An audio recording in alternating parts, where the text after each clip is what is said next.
Good morning, friends and enemies. It is Tuesday morning, which means the waiver wire video is coming straight to your face hole right now. It is week 4. We're going to talk through all the players that I think your league mates are going to end up spending fool's gold fab dollars on. There are some interesting pickups, I guess, this week. For the most part, this is a great week if you're in an unserious fantasy league because there are some prizes, there are some gems on the wire, but not if you're in a deep league, not if you're in a serious league. Most of them are owned, but there are still some guys that I think you could pad the bottom of your rosters with and feel good about over the second half of the season. As always, by the time you watch this, my personal waiver wire rankings will be up on our site.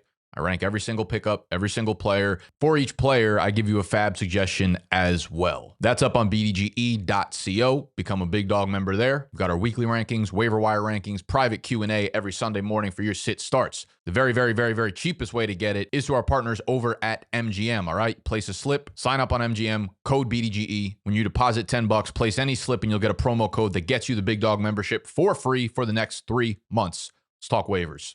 All right, let's get the non-serious leagues out of the way first. You have 3 prize pickups this week, and that would be Trey Benson, Cam Skattebo, and Jake Ferguson. Now, any league I'm in, those guys are owned. However, listen, I understand. I drafted a team for a friend of mine this summer. It's a 10-team, like, non-competitive league, and there are some heavy hitters on the waiver wire. So I get not every league is this crazy 12, 14, 16-team league with people who just watch football year-round, and you can't find a scrap or a crumb on the waiver wire. So I realize I do have to go through these types of players.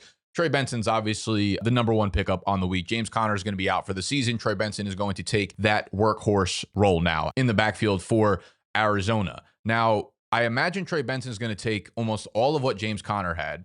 The interesting part about Trey Benson and trying to decipher what's going to happen in that backfield is Trey Benson was playing the passing down role this season, while James Conner was the 1-2 punch himself up there. He was getting goal line. He was getting the early down base carries, whatever. Trey Benson came in on third down, long down and distance.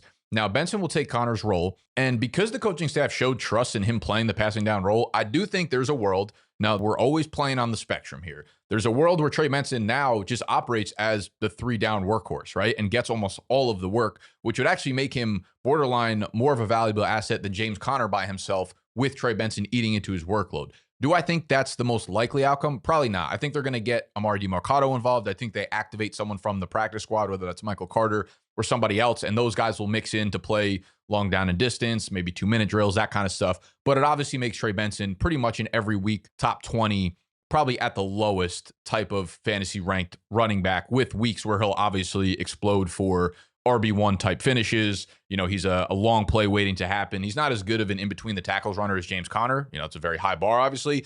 Benson's got some indecisiveness when he's running the rock, but you give someone with his size, his explosiveness, 18 carries a game, and he's going to bust off a couple big ones. He'll be the goal line back there as well. So Trey Benson, he's someone that I would blow the fab budget on. He is the number 1 waiver wire pickup this week. He's someone that you can throw into your lineup every single week for the remainder of the season. Cam Skattebo right behind him. Cam Skattebo, I would rank underneath him just because Tyrone Tracy will be back. This will be a committee, and I do trust the role of Trey Benson more than I do Cam Skattebo over the long run. But for now, Cam Skattebo getting into your lineup as Tyrone Tracy is out. Reports are anywhere from 2 to 4 weeks with the dislocated shoulder.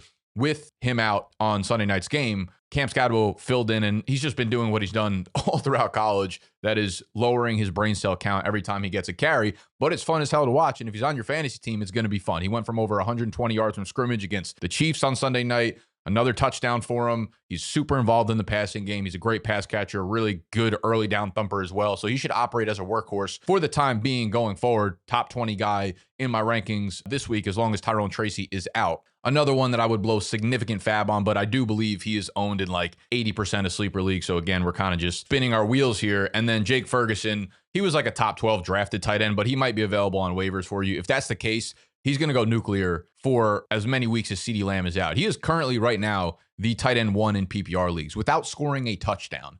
What I think happens with this Dallas offense, I know a lot of Pickens owners are kind of excited about the CeeDee Lamb injury because he steps into the wide receiver 1 role. His target numbers are going to be good. I just think this overall passing offense is going to take such a dip in efficiency without CeeDee Lamb that it's almost going to be like a painful watch, to be honest with you. So we'll talk a little bit more about the Dallas pass catchers, the Jalen Tolberts, kavonte Turpins of the world in a little bit, but Jake Ferguson would be the number one tight end pickup by a mile. And obviously, he's a tight end one right now in fantasy. He's getting insane amount of targets. Those middle of the field targets, I'd imagine, will almost all, siphon into Jake Ferguson's belly. So love those three. Would spend a lot of fab on those guys if they are available. That would be my rank for those three players: Trey Benson, Cam Skattebo, Jake Ferguson. Now we can move into the serious fantasy leagues. Wipe the smile off your face, tuck your shirts in.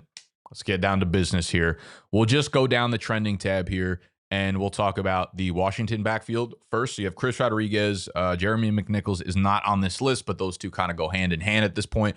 First game without Austin Eckler, the snaps were divvied up pretty evenly across the board. Rodriguez and Ja'Cory Krosky-Moret both saw 39% of the snaps, and then we had Jeremy McNichols with about 29 to 30% of the snaps. Chris Rodriguez got the start, saw the most carries, but then kind of faded away, and then JCM took the role towards the second half of the game. Jeremy McNichols played in obvious passing down situations. He busted out a 60-yard run for a touchdown, which was kind of beautiful, but he only got 4 carries. Does that earn him more work and Chris Rodriguez less work? Do they phase one of these guys out?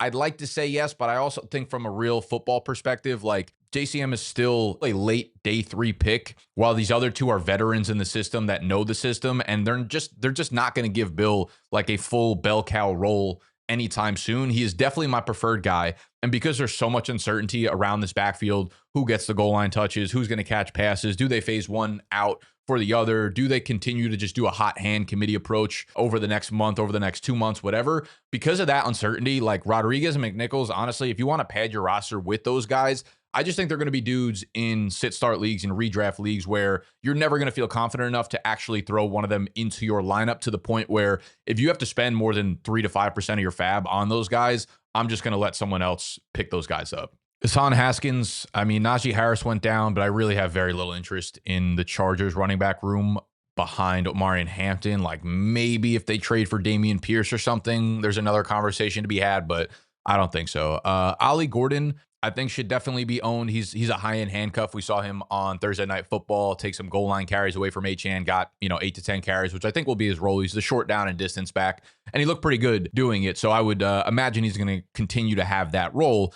Achane still played 80% of the snaps, coming off of a short week. They had a game 4 days before that in which Achane played on 90 to 95% of the snaps. Like, they do need to get somebody else involved, but don't get it twisted. Right now, Ollie Gordon really is nothing more than like Braylon Allen in the Miami offense. So, he needs to be owned because he's going to be a high-end handcuff if something were to happen to the undersized Achane. But for the most part, like, all of these guys are looked at in the same light. You got the Ollie Gordons, you have the Blake Corums, you have the Rico Dowdles, you have all these guys who you can't put them into your lineup, but, just play roulette with them, right? Play whack-a-mole. Have 1, 2, 3, depending on how deep your bench is, of those guys padded on them, because if the starter goes down, even if it's for a week or two, you got a nice RB2 fill in during bye weeks, during whatever weeks. So those are more luxury ads. No one has a better idea of like who's going to pop off, who's going to get injured than anybody else. So that's just kind of my theory on handcuffs, right? We could say like the picture is shaping up though. Like Gordon is the clear handcuff to Achane. Blake Corum is the clear handcuff to Kyron Williams. So like we do have a better picture of like who does step into those roles if the running back does get hurt. The same thing with Kyle Monungai. It's the same thing with DJ Giddens. It's like all the same guys kind of in the same tier.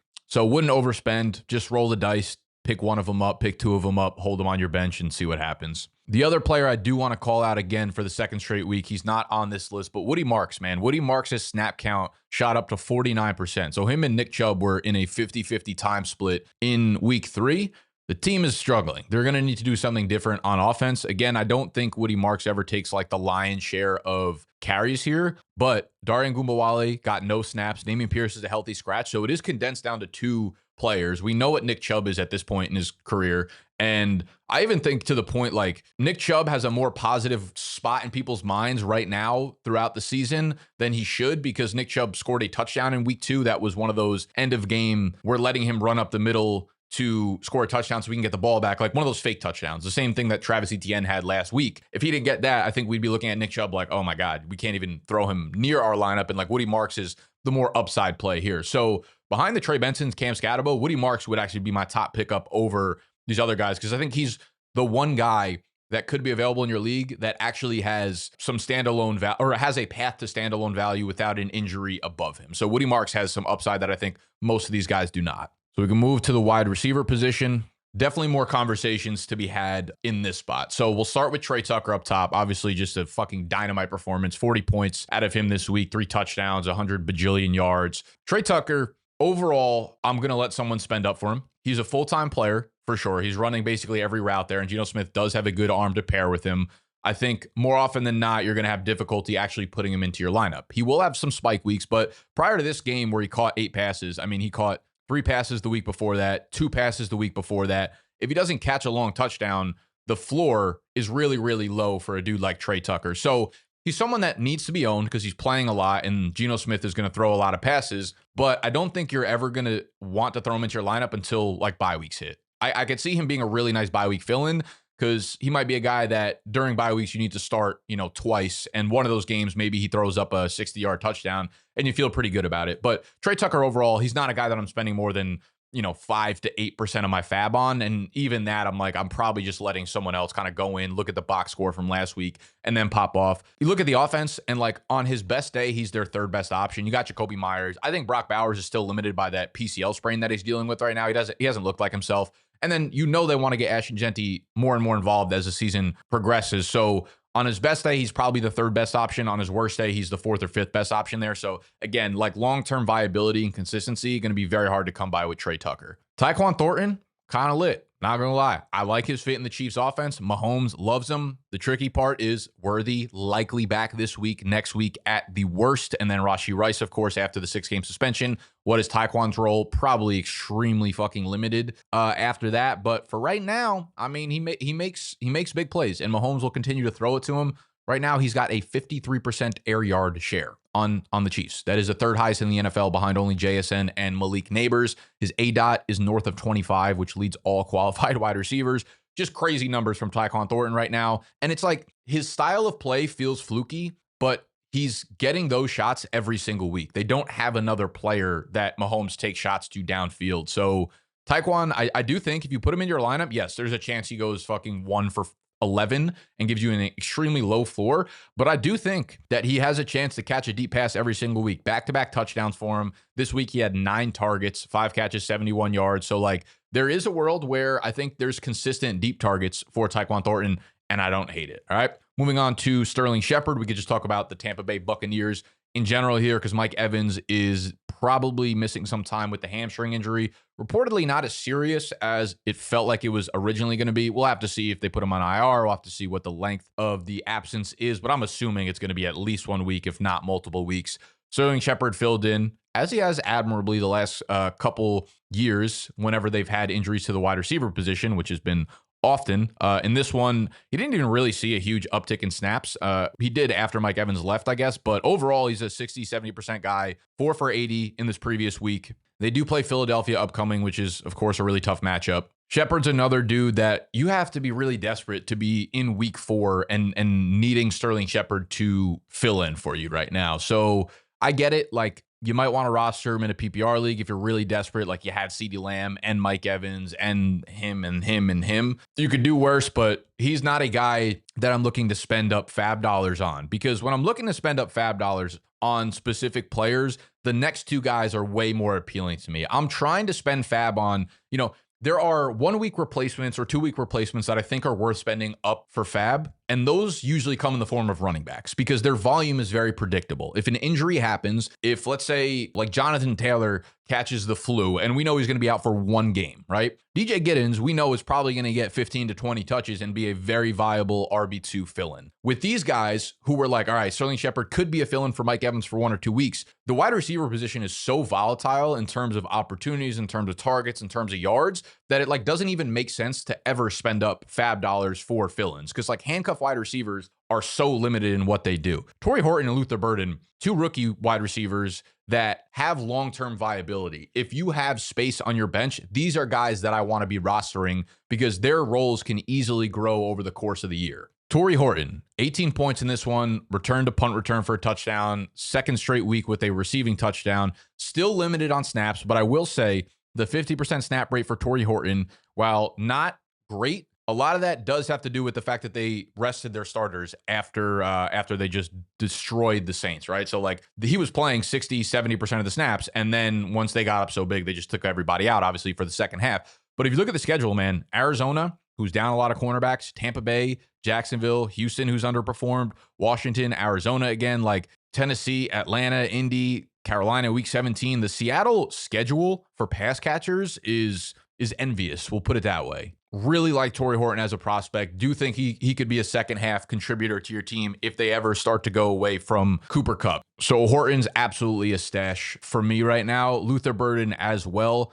I'm a little less bullish on Luther Burden right now. He's another one where you just have to have the bench spots in order because you're never going to be able to start him in the month of September, likely in October either. I know everyone's going to look at his stat line and say, oh, he went over 100 yards. His snap count is still extremely low. That 100-yard mark was based on a 65-yard touchdown on a flea flicker. Like, that's not predictive. That is not something that makes me feel good about his stats going into next week. The games before that, 1 target, 2 targets, 3 targets. He's still running half the routes of Alameda Zacchaeus. DJ Moore and Rome are both full-time players.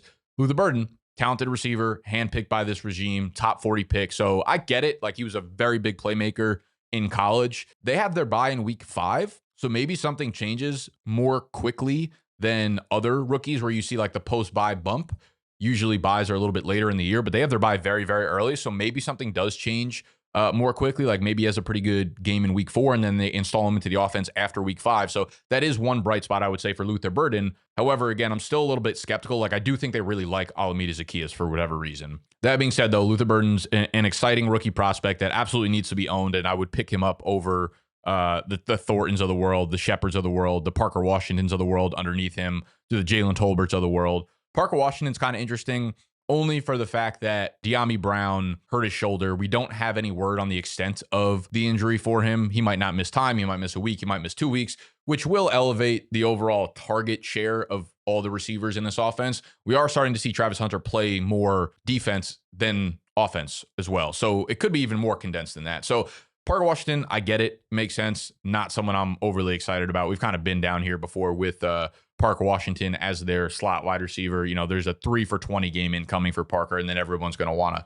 drop him again. So if you want to add him, cool. He's just not a dude that I'm necessarily padding the bottom of my rosters with. And I think I would say the same for Turpin and Jalen Tolbert.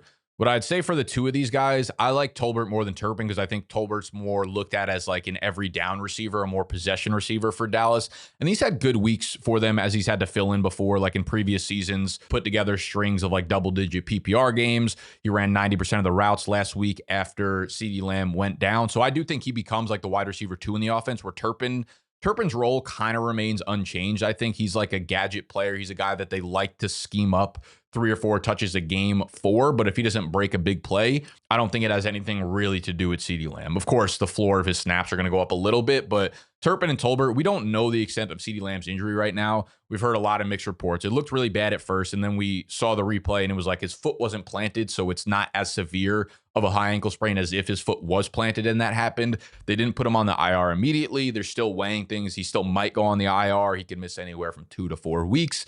That being said, you kind of got my opinion at the top of this video, where I just think it's going to be Jake Ferguson catching 8 passes a game. I think Pickens will get 10 targets a game. How efficient he is on those, I don't know. I don't know if this offense can run effectively through George Pickens as their one. And I'm sure Tolbert or Turpin, one of them or both of them, will have at least one usable week in fantasy over the course of CeeDee Lamb being out. But again, you're not going to be able to choose when it happens. You're not going to be able to pick when to throw them into your lineup if you're that desperate to even throw them into your lineup. So like another grouping of players that are just like stayaways for me. Everybody else on this list is 50% owned or more, and I don't really think needs to be discussed. There are 2 other players, though, that I do think absolutely need to be talked about right now that aren't on this list. I don't know how highly owned Christian Kirk is right now, but he made his first appearance back in Houston for this team on Sunday, and not overly high on him in half PPR leagues because they're not going to score a lot of passing touchdowns. He won't. Nico will, but that's about it over there.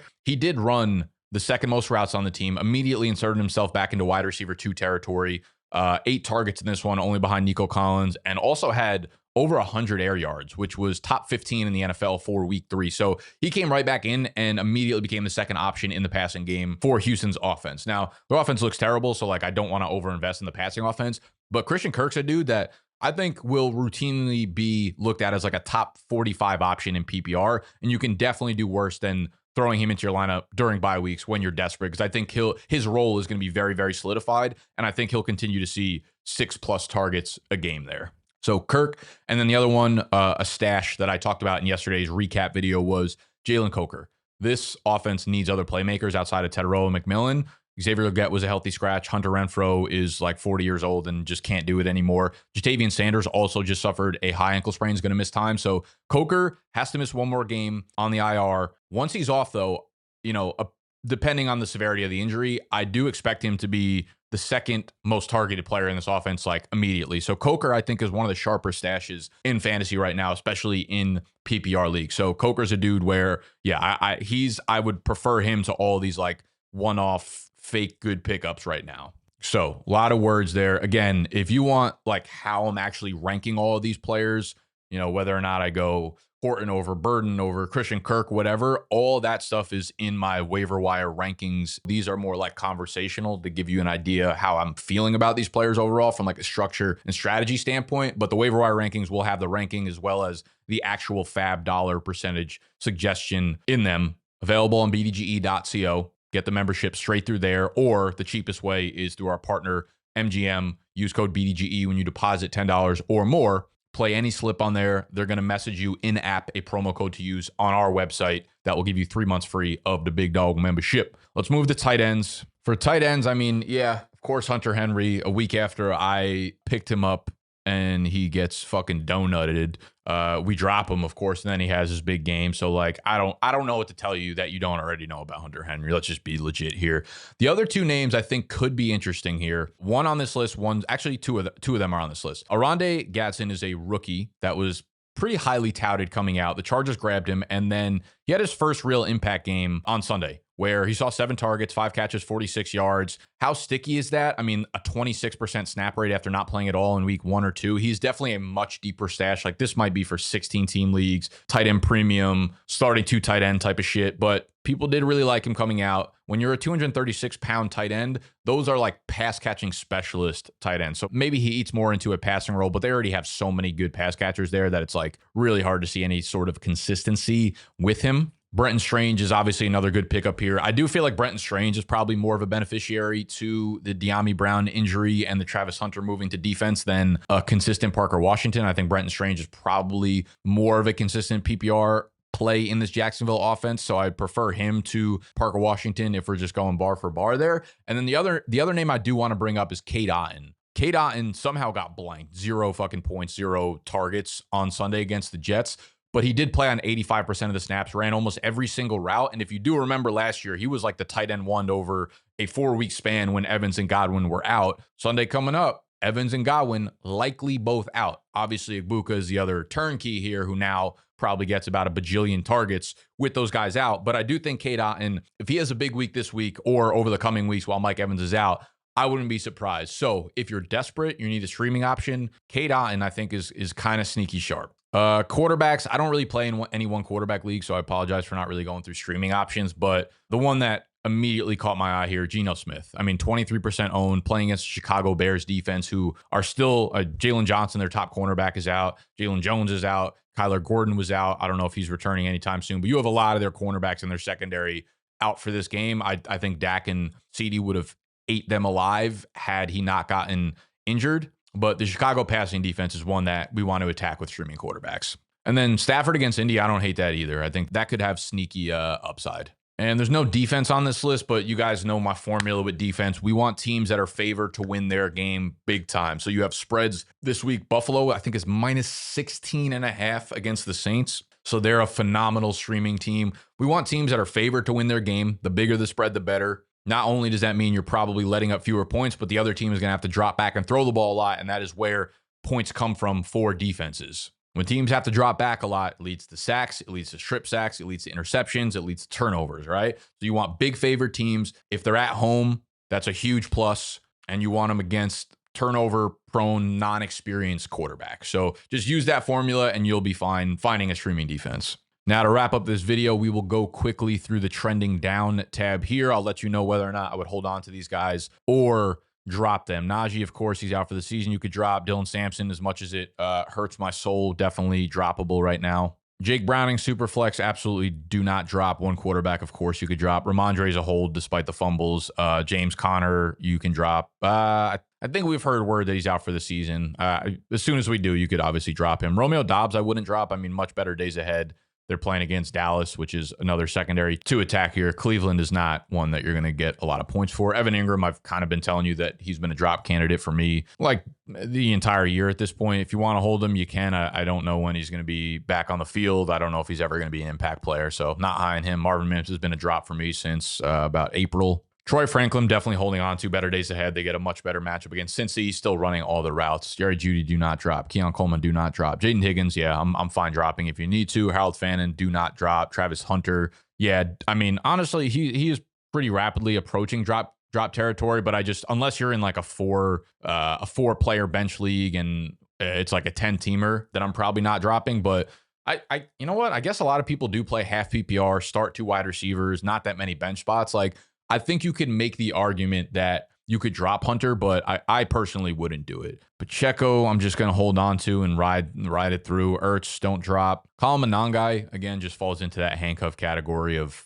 maybe it's him, maybe it's another guy. Tank, you can definitely drop. Thielen, I think, is droppable with Jordan Addison coming back now. Jadon Blue, definitely droppable. Isaac Tesla, droppable. He's just not getting enough snaps to make a difference in fantasy. Mayer, of course, droppable. Donu Smith, any tight end who's just like a random top 17, 15 tight end, I don't care about. You can stream, you can not stream, whatever. Tyrone Tracy, I would hold on throughout the injury. Brian Robinson, I would hold on to high in handcuff for C-Mac. Algier, handcuff, Pitts, fuck him. Josh Downs is a hold for me. Ridley, a lot of hate drops going on here. JCM, definitely don't drop. Jaden Reed, I mean, yeah, if you can't put him on your IR, it's fine if you drop him. Naylor, definitely droppable. Mooney, do not drop. RJ Harvey, do not drop. Cooper Kupp, do not drop. Renfro's, I'm fine dropping if you need to. Juwan Jennings, absolutely do not drop. All right, that's going to be the waiver wire for week 4. If it was helpful to y'all, hit the button down below that looks like this. If you're new here, subscribe to the channel. Of course, tomorrow we will have my full game-by-game running back rankings preview, as well as wide receivers on Thursday. And then Sunday morning, we go live for our private Q&A sit-start stream where I answer all of your personal questions that you need for your lineups, all right? And that is only available to Big Dog members. Again, you could sign up full price, BDGE.co. Already told you, hit MGM, $10, code BDGE, or Big Dog, BIG, DOG, whatever you prefer. That'll get you 3 months free of the Big Dog membership, which is basically the remainder of the season. All right, I love y'all. I'm out of here. Smoochies.